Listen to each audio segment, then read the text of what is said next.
Magandang gabi po, Luzon, Visayas at Mindanao. Patay ang isang mag-anak sa Cagayan de Oro City nang matrap sa kanilang nasusunog na bahay. Natutulog ang mag-asawa at kanilang batang anak nang sumiklab ang sunog at mabilis na kumalat. Nakatutok si James Paulo Yap ng GMA Regional TV.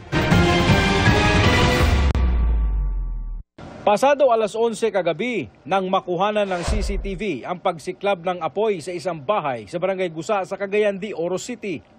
Halos 1 minuto lang ang lumipas, nagliyab na ang buong bahay. Sa bilis ng pagkalat ng apoy, hindi na nakalabas ang nakatirang mag-asawa at kanilang anak na babae. Wala sila ko kaya tangkan mo na susulod daw. Ilang magkalakan nilang balay kung kumukuha sila ng gabi na. Ginatangkahan nila. Tangkahan nila. Pero wala sila sa taas na tulog. Wala, di ara sa sulod. Hindi rin siya na may katre nila sa kilid. Pero ang taas, dili na Adi naman sa kanta siya gabok naman. Gabok na mga kahoy. Ayon sa Bureau of Fire Protection, Lapasan Fire Station, bukod sa gawa sa light materials ang ibabaw na bahagi ng bahay, may mga nakaimbak ding tela dahil sastre ang padre di pamilya.